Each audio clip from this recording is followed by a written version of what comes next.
तो हम लोग को पढ़ना क्या है, हम लोग को पढ़ना है पीरियोडिक, ठीक है, हम लोग क्या पढ़ना है, पीरियोडिक टेबल। तो पीरियोडिक टेबल के बारे में हम लोग क्या समझते हैं, पीरियड के बारे में पहले क्या समझते हैं, उसके बाद हम लोग टेबल के बारे में समझेंगे, पीरियड के बारे में हम लोग क्या समझते हैं। स्कूल कौन कौन जाता है, सब जाता है, जाता है नहीं जाता, अभी नहीं जाता है, लड़का में तो गया होगा। तो पीरियड बता होता है, क्या बता होता है, पीरियड बता होता है, मतलब कि 45 मिनट का हो जाए, चाहे 30 मिनट का हो जाए, चाहे 1 घंटा का हो जाए, चाहे कोचिंग में पढ़ते हो तो 1.5 घंटा का, क्या होता है, पीरियड होता है।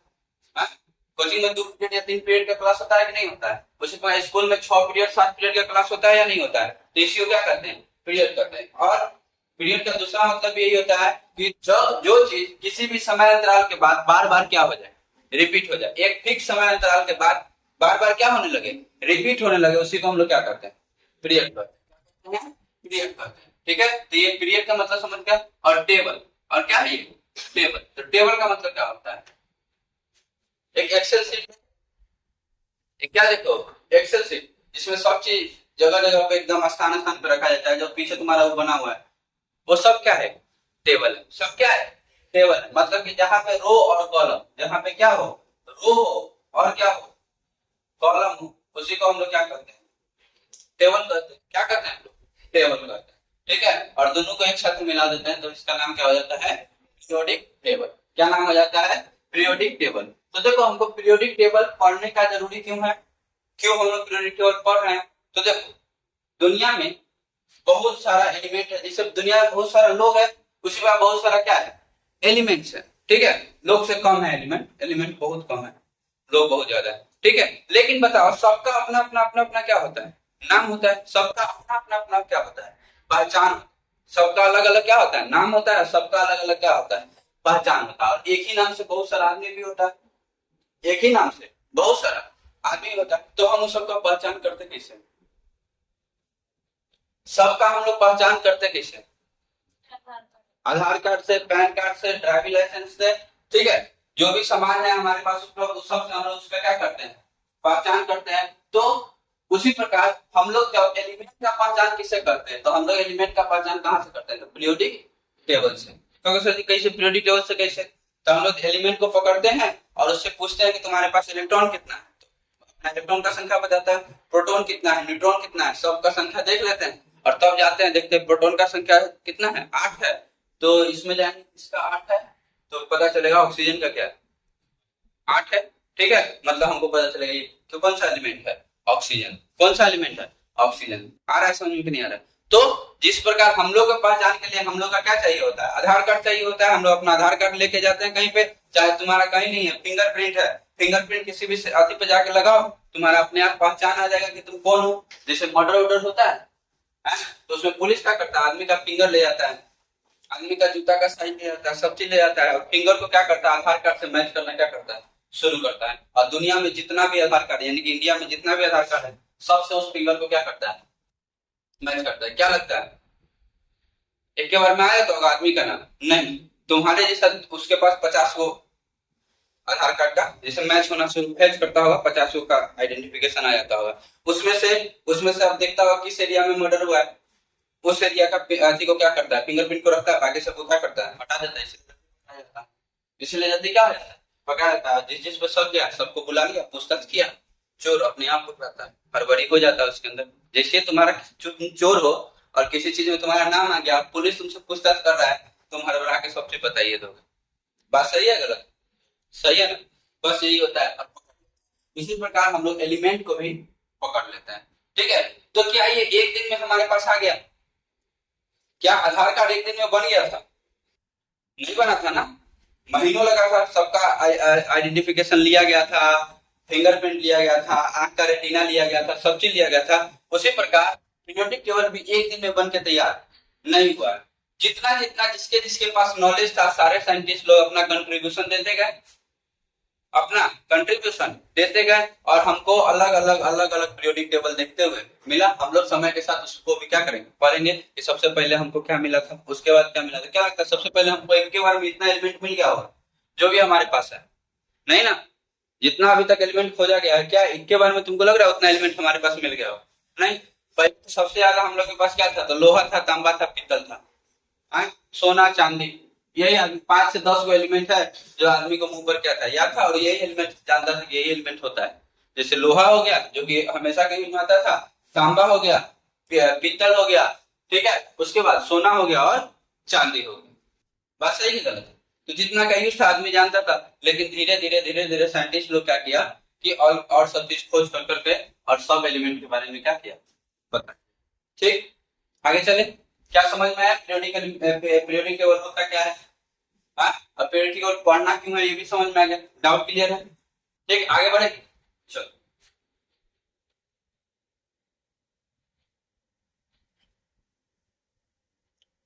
देखो क्या लिखा हुआ है, तत्वों के व्यवस्थित वर्गीकरण से बनाई गई सारणी को आवर्त सारणी कहते हैं।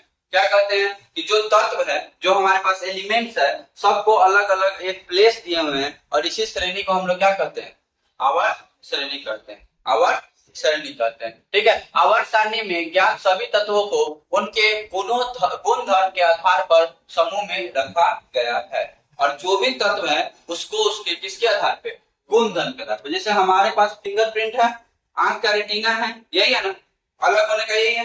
ठीक है, उसके बाद अलग होने का क्या क्या है, तो हमारा नाम क्या है, हमारे बाबूजी का नाम क्या है।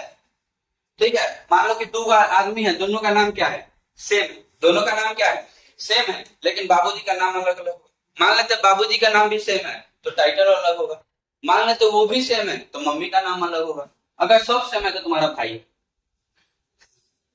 तो उसका नाम अलग हो जाएगा, उसका नाम क्या हो जाएगा, अलग हो जाएगा। अच्छा समझ में? तो हम लोग आइसोटॉप, आइसोबार, आइसोमर पढ़ के आए कि नहीं है, आइसोटोन्स पढ़ के आए कि नहीं है? तो ऐसा भी तो हो सकता है किसी का भार क्या हो, समान हो, लेकिन एटॉमिक नंबर क्या होगा, अलग हो सकता है किसी का एटॉमिक नंबर क्या हो, समान हो, लेकिन भार क्या होगा, अलग होगा। नंबर ऑफ न्यूट्रॉन किसी का समान हो और बाकी दूसरा चीज क्या हो, अलग हो। तो ये सब चीज तो हम लोग पढ़ के आ चुके हैं, आ रहा है समझ में? ठीक, आगे, तत्वों के वर्गीकरण परमाणु के इलेक्ट्रॉन विन्यास पर ही आधारित है। ठीक है, और तत्वों का जो वर्गीकरण है उसके इलेक्ट्रॉन के विन्यास पे क्या है, आधारित है। और क्या इलेक्ट्रॉन का विन्यास करके लिखना हम लोग सीख चुके हैं, क्या हम लोग सीख चुके हैं इलेक्ट्रॉन का विन्यास करके लिखना? हम लोग अभी सीखा है एसपीडीएफ में कैसे भरते हैं, केएलएम कैसे होता है, ये सब चीज क्या कर चुके हैं, सिखा चुके हैं। इसलिए बोले हैं कि जो चीज हम पढ़ा रहे हैं अगर इस क्लास में वो तुमको नहीं आ रहा है तो अगले क्लास में तुमको क्या होने वाला है, दिक्कत होने वाला। जैसे देखो 12th वाले का टेस्ट हुआ है, जो तुम लोग पढ़े हो वही लोग को क्वेश्चन आया था, और वही अगर ये लोग 11th में भी सही से पढ़ा रहा था और 12th में भी सही से पढ़ा रहा था तो आज ये सबका कॉपी में इतना इतना नंबर आता है। अभी कितना नंबर आया, इतना इतना नंबर आया, 0 0 0, कोई पास नहीं हुआ, आ रहा है समझ में? हाँ, तो जिस समय जो पढ़ना है उस समय पढ़ के क्या करो, खत्म करो, तभी आगे का चीज और अच्छा से समझ में आएगा। अगर नहीं खत्म करोगे तो आगे की चीज में क्या होगा, परेशानी होगा, होगा नहीं होगा, होगा ना जी? हाँ, तो जो चीज अब देखो जो छूट गया सो छूट गया, जो अभी से ही पढ़ाई हो रहा है, बोले पहला चैप्टर अगर 11th में छूट गया है तो 12th में फिर एक बार पढ़ाई होगा, उसके लिए टेंशन नहीं लेना। लेकिन हाँ, अभी पढ़ के रखोगे तब ना फिर 12th में तुमको समझ में आएगा, अभी छोड़ दोगे तो 12th में तुमको समझ में आएगा नहीं आएगा। अब बहुत से का भी 11th में गैप हो रहा है, पढ़ाई सही से नहीं कर रहा है, तो याद रखना 12th में बहुत परेशान हो जाएगा, क्योंकि तुमको 11th का ही पढ़ना पड़ेगा और 12th का ही पढ़ना पड़ेगा। और अभी सब पढ़ के रखोगे तो 12th में तुमको कम पढ़ना पड़ेगा, क्या करना पड़ेगा, कम पढ़ना पड़ेगा। जो अलग है वही पढ़ोगे ना, जो सेम है उसको छोड़ना होगा। ठीक है, तो कुछ चीज जो है 12th में भी क्या है, सेम है, तो उस चीज को अभी पढ़ लो ताकि समझ में आ जाए। ठीक है, आगे इस अध्याय में हम आवर्त सारणी के ऐतिहासिक विकास एवं आधुनिक आवर्त नियम के अध्ययन करेंगे। इस अध्ययन में तत्वों के विभिन्न आवर्त गुण जैसे परमाणुक त्रिज्या, आयतन एंथैल्पी, इलेक्ट्रॉन लंबित एंथैल्पी, विद्युत ऋणात्मकता का भी अध्ययन करेंगे। मतलब कि हम इसमें जो इसका रेडियस होता है इलेक्ट्रॉन का, जो चाहे एटम का जो रेडियस होता है उसके बारे में बात करेंगे, एटम का जो भार होता है उसके बारे में बात करेंगे, एटम पे जो चार्ज होता है उसके बारे में बात करेंगे। ठीक है, इसका आयनाइजेशन एंथैल्पी के बारे में बात करेंगे, कितना जल्दी वो चार्ज दे सकता है, उसके एनर्जी के बारे में बात करेंगे, और कैसे बढ़ता है, कैसे घटता है, क्या होता है, कहां से कहां जाएंगे तो एटम का साइज बढ़ेगा, कहां से कहां जाएंगे तो एटम का साइज घटेगा, किधर से किधर जाने पे आयनाइजेशन एनर्जी बढ़ेगा, किधर से किधर जाने पे आयनाइजेशन एनर्जी घटेगा। ये सब चीजों पे हम क्या करेंगे, चर्चा करेंगे। आ रहा है समझ में? ठीक है, यानी कि कुल मिला के हम लोग किसके बारे में चर्चा करेंगे, सारे एटम्स के बारे में हम लोग क्या करेंगे, चर्चा करेंगे। ठीक है, अब सबसे पहला बताओ वर्गीकरण का आवश्यकता पड़ा क्यों, वर्गीकरण का आवश्यकता पड़ा क्यों। ठीक है, तो बायोलॉजी वाले तुम लोग भी पढ़ रहे होगे वर्गीकरण, पढ़ रहे हो कि नहीं पढ़ रहे हो, सब चीज में क्या पढ़ रहे हो, वर्गीकरण। क्यों वर्गीकरण का आवश्यकता पड़ा ही क्यों। देखो अगर हमको किसी के बारे में अध्ययन करना है तो जिसका जिसका गुण धर्म एक जैसा है उसको हमको अलग छांटना हो, क्योंकि हम सबके बारे में एक साथ नहीं पढ़ सकते, और पढ़ना भी हो क्या हो जाएगा, मुश्किल हो जाएगा। हम लोग सिलेबस क्यों बनाते हैं, तुमको क्यों लगता है कि पहले हमको 8वां पढ़ना चाहिए, 9वां पढ़ना चाहिए, 10वां पढ़ना चाहिए, तब हमको 11th पढ़ना चाहिए और 12th पढ़ना चाहिए, ऐसा क्यों लगता है। क्योंकि सब लेवल पे सबका ज्ञान एक साथ है, अगर हम पूरा ज्ञान एक साथ लेना चाहें तो सिस्टम क्या हो जाएगा, हैंग हो जाएगा। ठीक है, मतलब कि जो फील्ड में घुसना है हमको उसी फील्ड का ज्ञान चाहिए, बाकी सब ज्ञान तो है, जब उस फील्ड में जाएंगे तो उसका ज्ञान होगा। इसीलिए हमको हर एक तत्व को एक वर्गीकरण करना पड़ा ताकि हम उसके बारे में उसका गुणधर्म सबका क्या हो, एक समान हो। मतलब कि एगो के हम पढ़ लिए, मतलब कि सबके बारे में हम क्या करें, पढ़ लिए। मान लो कि जो हमारे पास एस ब्लॉक में जितना भी एलिमेंट है, तो एक बार हम एस ब्लॉक का प्रॉपर्टी क्या कर लिए, पढ़ लिए, तो सारा प्रॉपर्टी हमारा क्या हो गया, जो भी एस ब्लॉक में एलिमेंट आता है सारे के बारे में हम जानते हैं। कुछ हाइड्रोजन चाहे जो हमारे पास पोटेशियम है चाहे सोडियम है, ठीक है, इसका ये वो हम बता देंगे, सबका क्या होगा, सेम होगा। मैग्नीशियम का बता दिया, वैसा ही सबका क्या होगा, सेम होगा। अगर हम एक बार डी ब्लॉक में आ गए, कहाँ आ गए, डी ब्लॉक में बीच वाले खंड में, छोटा वाला जो खंड होता है उसमें आ गए, तो एक एलिमेंट अगर मान लो कि हम एपी के बारे में जानते हैं, सारा का लगभग क्या है, सेम, सारा का लगभग क्या सेम। अगर हम लोग बी ब्लॉक में चले गए, ठीक है, और मान लो हम किसके बारे में जान रहे हैं, ऑक्सीजन के बारे में जान रहे हैं, उसके बाद क्लोरीन के बारे में जान रहे हैं, किसी के बारे में जान रहे हैं, तो एक वो जिसके बारे में जान गए, ठीक है, उसके बाद हम सबको सेम टाइप का क्या कर सकते हैं, बता सकते हैं कि नहीं। तो पूरा बी ब्लॉक का एलिमेंट अगर किसी एक बारे में सब पे सेम चीज चिपका सकते हैं। कहने का मतलब है कि हमको पढ़ना आसान हो गया, याद रखना आसान हो गया, उसके बारे में समझना हमको आसान हो गया, ठीक है, किसी को बताना हमको आसान हो गया। तो इसलिए वर्गीकरण करना क्या होता है, जरूरी होता है। वर्गीकरण करना क्या होता है, जरूरी होता है। ठीक है, तो हमें यह अच्छी तरह मालूम हो जाना चाहिए कि तत्व सभी प्रकार के पदार्थ की मूल इकाई है। ठीक है, तो अभी तक हम ये जानते हैं कि जो हमारा तत्व है, जितना भी सृष्टि में जितना भी चीज है, सबका जो सबसे छोटा से छोटा चीज है उसको क्या कहते हैं, तत्व कहते हैं। जैसे बॉडी में सबसे छोटा से छोटा चीज है उसको क्या कहते हैं, सेल कहते हैं। उसी प्रकार जो भी चीज वस्तु हमारे सामने दिख रहा है, सबसे छोटा से छोटा क्या है, तत्व।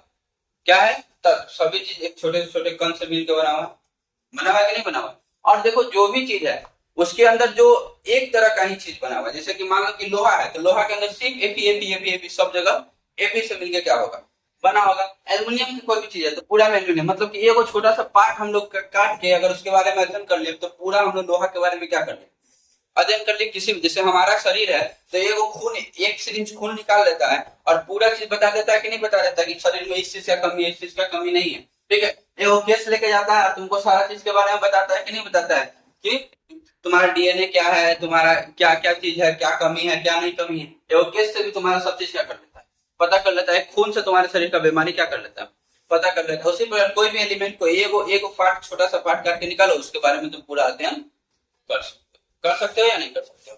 ठीक है, आगे क्या कह रहा है, सन 1800 तक केवल 31 तत्व थे।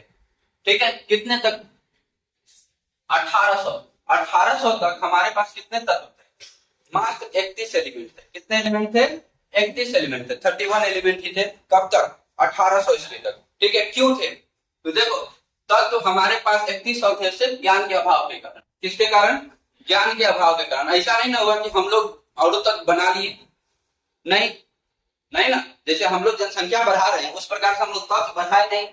ऐसा नहीं हुआ कि कोई तत्व में रिप्रोडक्शन होने लगा, ये सब कुछ नहीं हुआ। सारा तत्व था ही, हमारे पास इतना टेक्नोलॉजी नहीं था, हमारे पास इतना ज्ञान नहीं था, हमारे पास इतना बुद्धि नहीं था कि हम लोग एक ही बार में सारे तत्व के बारे में क्या कर दे, बता दे या अधिक कर दे। तो जैसे जैसे काम हुआ, जैसे जैसे टेक्नोलॉजी बढ़ा, जैसे हमको सब चीज का मिलना क्या हो गया, शुरू हो गया। ठीक है, तत्व सब था, अभी भी बहुत सारा तत्व है, हम जितना हिसाब से खोज रहे हैं वो हम लोग का क्या हो रहा है, उपलब्धि प्राप्त हो रहा है। ठीक है, मतलब कि अभी भी हम लोग पीरियोडिक टेबल में जगह छोड़ के रखे हुए हैं ना, कोई नया एलिमेंट आएगा तो यहाँ पे क्या हो जाए, रखा जाएगा। बहुत तक को सीधे लिख के छोड़ दिए मैं, मतलब कि वहां पे आएगा तो ये क्या हो जाए, पुट हो जाए। ठीक है, तो 1800 से पहले हमारे पास कितना एलिमेंट था, 31 एलिमेंट था। ठीक है, सन 1865 में देखो 1865 में हमारे पास कितना एलिमेंट आ गया, 63 एलिमेंट्स आ गए। हमारे पास कितना एलिमेंट आ गया, 63। अब देखो मात्र 65 साल में, कितने साल में, 65 साल में ये लगभग 2 गुना हो गया। लगभग कितना हो गया, 2 गुना। तो क्या समझ आ रही है, 31 गुना 62 होता है। ठीक है, मात्र कितने सालों में, देखो 1800 सालों में हमारे पास 31 एलिमेंट था। मतलब फिर से 65 साल में 31 एलिमेंट और हम लोग क्या कर लिए, खोज लिए। मतलब क्या हो गया, हम लोग के पास ज्ञान का वृद्धि हो गया था।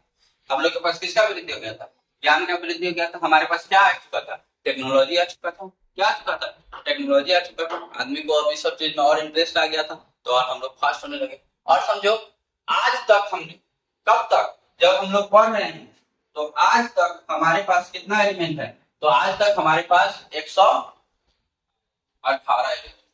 आज तक हमारे पास कितना एलिमेंट है, तो आज तक हमारे पास 118 एलिमेंट है। और किसी किताब में कुछ अपडेट है क्या, कितना लिखा हुआ,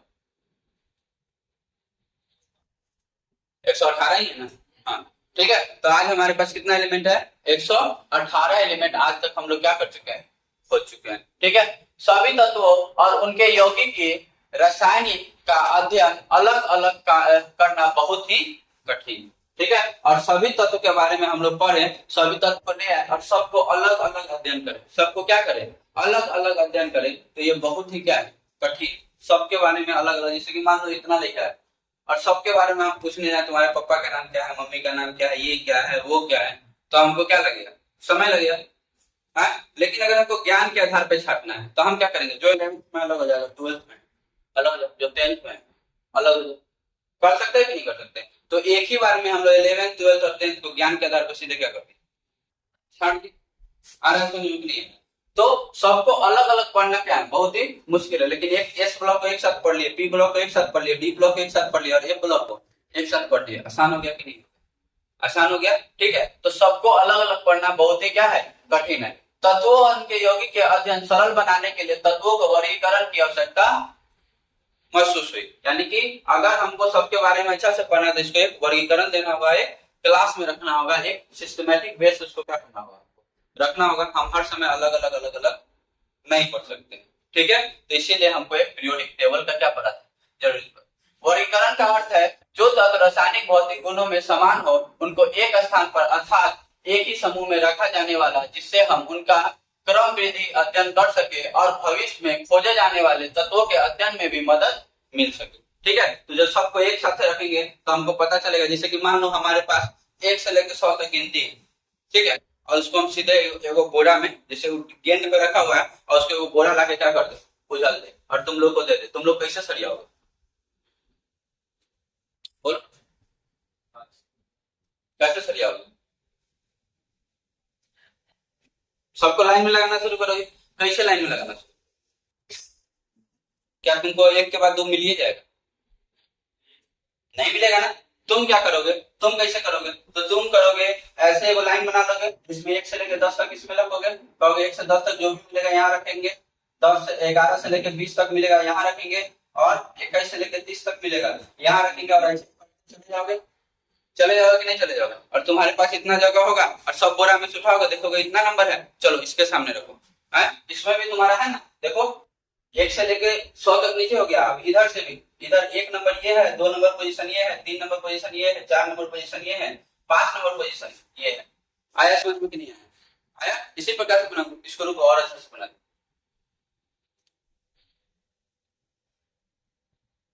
1 2 3 4 5 6 7 8 9 10 ऐसे होगा। ठीक है, फिर 1 2 3 4 5 6 7 8 9 10 हो गया। ठीक है, हमको अलग अलग पोजीशन मिल गया।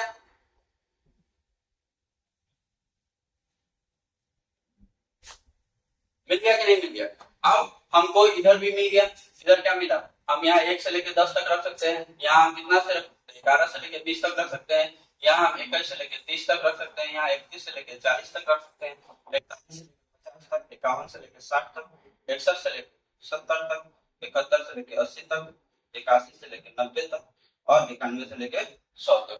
और जो भी एलिमेंट हमको मिलेगा उठाएंगे और जिसके सामने रखना है उसके सामने रखते चले जाएंगे, तो बहुत जल्दी हमारा क्लियर हो जाएगा कि नहीं हो जाएगा। और सबको हम एक लाइन से रख सकते हैं। अगर मान लो कुछ गायब भी होता है, कुछ गायब भी होता है, वहां पे नहीं है, वो भी हम क्या कर सकते हैं, पता कर सकते हैं। अगर कुछ गायब हो गया है, उसमें हमको नहीं मिला, मान लो कि हमको 88 नंबर नहीं मिला है, तो ऐसे अगर हम खोजते रहेंगे तो बहुआते रह जाएंगे। हर बार फिर सबको खोज खोज के पलट के देखना होगा, सबको फिर उठा के देखना होगा कि 88 नंबर इसमें है या नहीं है। लेकिन इस प्रकार से अगर हम एक बार अगर रख दिए तो क्या हमको पता नहीं चला कि हाँ चलो इसमें 88 नंबर नहीं है, चलो 77 नंबर गायब है, मान लो 55 नंबर भी गायब है, 44 नंबर भी गायब है, तो ये देखो तो 11, 22, 33 ये कौन ले गया, आ रहा है समझ में कि नहीं आ रहा है? तो हमको पता चलेगा चलो ये गायब है, ये है। ठीक, भविष्य में अगर कोई आने वाला है तो हम उठा के उसको जगह पे क्या कर देंगे, रख देंगे। अगर मान लो कि एक ही किस्म का दोनों खिलौना का बोरा है और तुम्हारे भाई का भी बैग सेम है, उसके पापा भी सेम चीज, जैसे एक बोरा तुम्हारे लिए लाए थे, एक बोरा उसके लिए लाए थे, गेंद का सब पर नंबर लिखा हुआ था, नंबर से सब तुमको सिखाने के लिए, ठीक है। तो दोनों बोरा का खिलौना एक रंग मिल गया, तो जब एक रंग मिल गया हुआ है तो जो तुम्हारे पास एक्स्ट्रा भी तो हो सकता है, मान लो 32 नंबर एक्स्ट्रा है तुम्हारे पास, 2 है तो उसको निकाल दोगे, नहीं भाई का मेरा नहीं है, तुम अलग कर सकते हो कि नहीं कर सकते हो। और जो सेम है कहोगे नहीं तो सेम है, हटाओ, इसके बारे में तो हम जानते हैं, इसके बारे में जानते हैं। जैसे पजल उजल में होता है, सबका स्थान क्या हो जाता है, फिक्स हो जाता है। पजल बनाए हो कि नहीं बनाए हो ना जी पजल, तो सबका स्थान क्या होता है, फिक्स होता है कि नहीं होता है। तो इस प्रकार से हम आराम से इसको एक पीरियोडिक टेबल में, एक टेबल में क्या कर दिए, सजा दिए, जो था उसको रख दिए, जो नहीं था उसके लिए जगह क्या कर दिए, खाली छोड़ दिए, ठीक है। जो था उसको हम लोग रहने दिए और जो नहीं था उसके लिए हम लोग क्या कर दिए, जगह को खाली छोड़ दिए, ताकि जब भी खोज होगा हम वहां पे क्या कर देंगे, उसको पुट कर देंगे। तो इससे क्या हुआ, हमारा घटना बढ़ा या घटा, घट गया ना, क्या हो गया, घट गया। मतलब कि अब हमको पता था कि हमारे पास इतना एलिमेंट है, इसमें से इसका पोजीशन ये है, और जो नहीं है वो आएगा, जो नहीं है वो आने वाला है, मतलब कि मिलने वाला है, भविष्य में हमको मिल जाएगा। आ रहा है समझ में, मतलब कि हमारे पास जो अभी नॉलेज था और जो हमारे पास उपलब्ध था, जो रिसोर्स हमारे पास था, उससे इतना एलिमेंट हमको मिल चुका है, बाकी जो नहीं मिला उसके लिए हम लोग जगह खाली छोड़ दें। ठीक, आगे बढ़े, क्या लिखा हुआ है,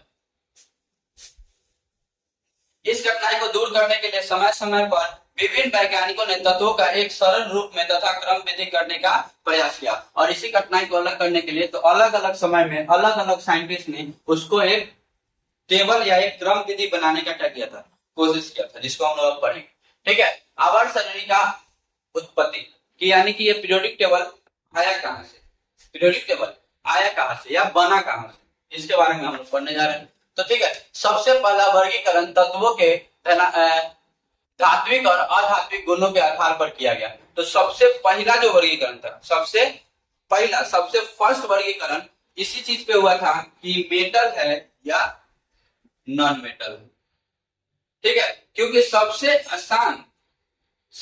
आसान यही खोजना है कि मेटल है या नॉन मेटल। कहो सर जी कैसे, तो तुमको क्या पता है, मेटल चमकता है, नॉन मेटल नहीं चमकता है, सिर्फ ग्रेफाइट को ऐसी छोड़ के क्या करते हैं, डायमंड को छोड़, ठीक है। मेटल को हम लोग काट नहीं सकते हैं चाकू से, नहीं काट सकते हैं, और इसको नॉन मेटल को हम लोग चाकू से काट सकते हैं, सिर्फ किसको छोड़कर, सोडियम को छोड़ के, किसको छोड़ के, सोडियम को छोड़ के। आ रहा है समझ में कि नहीं आ रहा, ठीक है।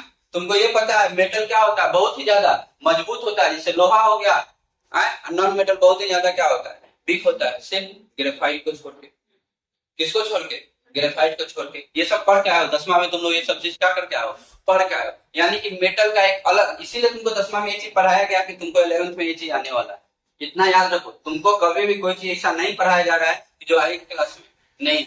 और कल वो 9वां क्लास का लिखा का ये डाउट था कि सर जी हम लोग को sign theta, cos theta, tan theta भविष्य में क्या यूज है। तो देखो ये सब रील्स के दुनिया से बाहर निकलो, सब चीज का यूज है। जब तुम sign theta, cos theta, tan theta और इतना बड़ा बड़ा प्रॉब्लम बनाते हो तो इससे तुम्हारा दिमाग क्या होता है, विकसित होता है। और जब तुम्हारा दिमाग विकसित होगा तभी तुम दुनिया में आगे कुछ कर पाओगे। सिर्फ sign theta, cos theta, tan theta बनाने से सिर्फ ये नहीं होता है खाली मैथ सही होता है, तुम्हारा सोचने का क्षमता बढ़ता है, तुम्हारे सारे चीज काम करने का तरीका चेंज हो जाता है। ठीक है, एक वो प्रॉब्लम को तुम 10 तरीका से सॉल्व कर सकते हो। ठीक, तो खाली sign theta cos theta tan theta मान लो कि काम नहीं आता, लेकिन उसको जो बनाने में, उसको जो याद करने में, उसको जो समझने में जो चीज लगता है, और तुम्हारे ब्रेन को क्या कर देता है, इतना विकसित कर देता है कि भविष्य में तुमको आने वाले समय में जो भी प्रॉब्लम आएगा उस चीज को तुम 10 तरीका से सॉल्व करने का कैपेसिटी रखते हो। ठीक है, भले वहां पे साइन थीटा नहीं लिखा रहेगा, तुम्हारी जिंदगी का कोई असली प्रॉब्लम रहेगा। आ रहा है समझ में? तो ये मत सोचना कि सर जी पढ़ के कोई फायदा नहीं है, सब चीज पढ़ के फायदा है, सब चीज। यहाँ तक याद रखो कि अगर जिसको नहीं भी पढ़ना है तो आज कम से कम 12 तक तुमको अच्छा नंबर से क्या हो जाना, पास हो जाना। उसके बाद पढ़ो या ना पढ़ो तुम्हारा मर्जी, कम से कम बेसिक एजुकेशन क्या है, 12। ठीक है, हाँ। और अभी तक जो भी sine theta cos theta tan theta a plus B का होल स्क्वायर जो भी आ रहा है उसको चुपचाप पढ़ते जाओ। क्योंकि अगर कोई चीज बनाया गया हुआ है, कोई चीज पढ़ाया जा रहा है, तो ऐसा बात नहीं है कि सब खराब है। और कुछ चीज चेंज किया जा सकता है, तो इतना भी याद रखो, जो चीज चेंज किया जा सकता है अगर वो चीज इंक्लूड किया जाए तुम्हारे अथी में, तो तुम्हारा सिलेबस और बड़ा होगा, तो हमारा सिलेबस और बड़ा होगा, छोटा नहीं होगा। तुम जोड़ घटाव गुना भाग महत्तम लहत्तम ये सब छोड़ के तुम भाग नहीं सकते हो, ये सब तुमको पढ़ना ही पड़ेगा। जो इंक्लूड होगा इससे ज्यादा होगा, इससे कम नहीं होगा। और इंक्लूड करने के लिए मैथ साइंस में तुम्हारा जो है वो बहुत अच्छा है, ज्यादा से ज्यादा एसएसटी, और इसमें हो सकता है कि बहुत चीज हटा दिया जा सके, ऐड कर दिया जा सके, लेकिन वो भी जरूरी है, इसीलिए है। जरूरी नहीं होगा तो उसको भी क्या कर दिया जाएगा, हटा ही दिया जाएगा। ठीक है, तो ये सब टेंशन से दूर रहना कि पढ़ना है नहीं पढ़ना है, तो 12th में वो तो पढ़ना है। ठीक है, और क्यों पढ़ना है, तो बस पढ़ना है क्योंकि पढ़े लिखे रहोगे, दिमाग विकसित रहेगा तो प्रॉब्लम सॉल्व करने आएगा, चाहे वो जिंदगी का प्रॉब्लम हो चाहे किताब का प्रॉब्लम। ठीक, कंफर्म?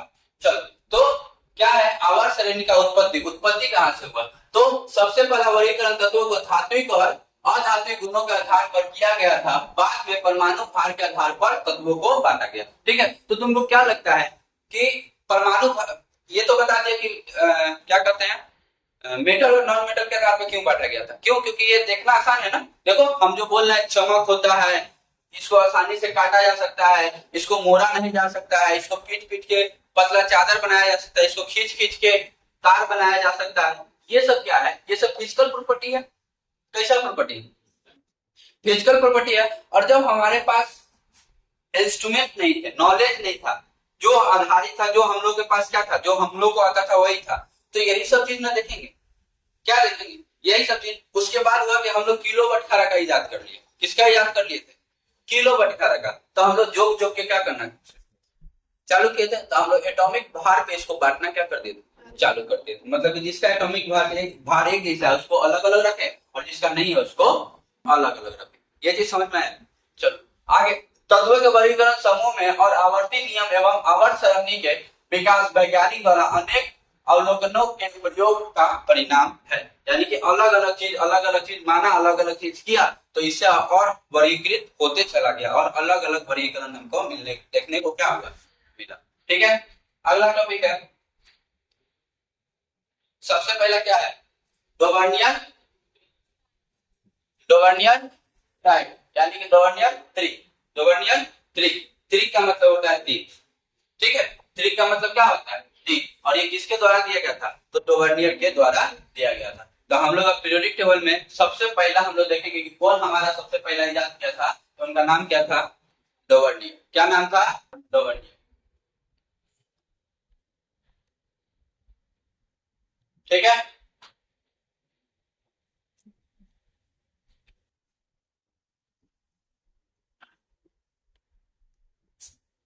ठीक, डोवर्नियर टाइप। आगे, सन 1829 में डोवर्नियर ने समान गुणधर्म वाले तत्वों को तीन तीन तत्वों के समूह में व्यक्त, यानी कि ये क्या किए थे कि समान गुण वाले तत्व, यानी कि तीन तीन एलिमेंट को जो एक जैसा है उसको एक जगह क्या किया था, रखा था। जो तीन तीन एलिमेंट एक जैसा है उसको क्या किया था, एक जगह पे रखा था। यानी कि वो तीन तक ज्यादा दिमाग नहीं लगा, क्या किए, जो तीन को एक जैसा उसको एक साथ, फिर जो तीन को एक जैसा उसको एक साथ क्या कर दिए थे, रख दिए। ठीक है, अगला, त्रिक में उपस्थित मध्य वाले तत्व का परमाणु भार सिरे वाले तत्वों के परमाणु भार के मध्य तथा इस प्रकार कुछ। ठीक है, और त्रिक में जो बीच में था, और जो इस साइड था और जो इस साइड था, सबका परमाणु, ये दोनों के परमाणु भार को जोड़ेंगे और भाग करेंगे तो उसके बराबर क्या हो जाएगा, आ जाएगा। आ रहा है? जैसे हमारे पास एग्जाम्पल है, क्या एग्जाम्पल है, लिथियम, क्या एग्जाम्पल है, लिथियम, सोडियम और पोटेशियम। ठीक है, यहाँ इसका लिथियम का 7, इसका 23 और इसका 39 है। तो सोडियम ये बीच वाला है ना, ये क्या है, बीच वाला। तो Na का जो परमाणु भार है 7 को और 39 को क्या कर देंगे, जोड़ देंगे और 2 से क्या कर देंगे, भाग कर देंगे। तो कितना आ जाएगा, कितना आ जाएगा, 23 तो था किसका परमाणु भार था, सोडियम का परमाणु। आ रहा है समझ में कि नहीं आ रहा है? ठीक है, तो क्या किया था, ये एक त्रिक बनाया था जिसमें बीच वाला जो एलिमेंट था वो जो था इस दोनों के परमाणु भार के जोड़ने से और 2 से भाग करने से जो मिला, मतलब कि एवरेज, मतलब कि क्या, एवरेज। उसी प्रकार हमारे पास क्या है, क्लोरीन है, ब्रोमीन है और आयोडीन है कि नहीं। ठीक है, और सबका जो इधर वाला है और इधर वाला है, दोनों को जोड़ के और 2 से क्या कर दिए, भाग कर दिए, तो बीच वाले का हमको परमाणु भार मिल गया। तो ये किनके द्वारा था, डोवर्नियर के द्वारा। किनके द्वारा था, डोवर्नियर के द्वारा। तो ये हमारे पहले साइंटिस्ट थे जो कि इसका क्या किए थे, खोज थे, हमारे पहले साइंटिस्ट। ठीक है, कोई दिक्कत, रहने दे इतना ही। ठीक है, तो इतना ही रहने देते हैं, अगले क्लास में सब पढ़ के आना। और जहां तक पढ़ा दिए कम से कम 1 से 2 बार किताब पढ़ के आओ। पढ़ने का तरीका अगर नहीं पता है तो पढ़ने का तरीका बता रहे हैं, हमारे पढ़ाने से पहले एक बार पढ़ के आओ, हमारे पढ़ाने के बाद कम से कम एक बार पढ़ो। ठीक है, और जब तक हम पढ़ा रहे हैं, एक दिन में तो चैप्टर खत्म नहीं होता है, कितना दिन लगता है, कम से कम 2 से 3 दिन, 2 से 3 सप्ताह लगता है एक चैप्टर खत्म होने में। जब हम पढ़ाते हैं तो कम से कम 2 से 3 सप्ताह लगता है एक चैप्टर खत्म करने में। अपने से पढ़ोगे तो 2 से 3 दिन में खत्म कर लोगे, लेकिन हमको सबको पढ़ाना होता है ना, और सब चीज समझाना होता है, तो 1 से 2 सप्ताह तो कम से कम लगता है। कम से कम लगता है, छोटा से छोटा चैप्टर कितना सप्ताह लगता है, 1 सप्ताह लगता है। लगता है कि नहीं लगता है? तो 1 सप्ताह तो आज तक किसी में नहीं लगा है, 1 सप्ताह से ज्यादा ही लगा है, कम से कम 1 सप्ताह 1.5 सप्ताह लग जाता है। तो इतना बार में सोचो, अगर तुम ऐसे ही पढ़ते जाओगे डेली का डेली जो हम पढ़ाएंगे तो तुम पढ़ोगे, अगर डेली का डेली पढ़ोगे तो तुमको पढ़ा चीज नहीं मिलेगा, एकदम कम कम पढ़ के आना होगा और जाके घर कम कम क्या करना होगा, पढ़ना होगा। और हम जब तक पढ़ाएंगे कम से कम 10 से 15 बार तुम किताब को पढ़ पाओगे। आ रहा है समझ में? तो अगर हमारे साथ साथ चलोगे तो तुमको एक एक चीज याद होते चला जाएगा। तुम सोच के देखो, 10 से 15 बार अगर किसी चैप्टर को पढ़ ले तो तुमको कितना याद हो जाएगा। तो सारा चीज क्या हो सकता है, याद हो सकता है। इस चीज को ध्यान दो। और जैसे आज पढ़े हो, पढ़ के नहीं आए थे, कौन कौन पढ़ के आया था, हाथ उठाओ। कोई नहीं आया था ना? तो पढ़ के आओ, जाने के बाद जरूर पढ़ना। अभी जितना पढ़ा दिया, जाने के बाद क्या करना, जरूर पढ़ना। अभी पढ़ो, 15 से 20 मिनट में पूरा पढ़ लोगे, 15 से 20 मिनट में पूरा पढ़ लेना। फिर जो आगे पढ़ने वाले उसको भी क्या करना, पढ़ के आना। ठीक है, डेली पढ़ना, तो तुमको सब चीज यहाँ पे समझ में आते हो जाएगा। तुमको याद करने का जरूरी नहीं पड़ेगा। और याद रखना, याद किया हुआ चीज ज्यादा दिन तक नहीं टिकता है, समझा हुआ चीज ज्यादा दिन तक क्या होता है, टिकता है। ठीक है, समझना शुरू करो। ठीक, चलो।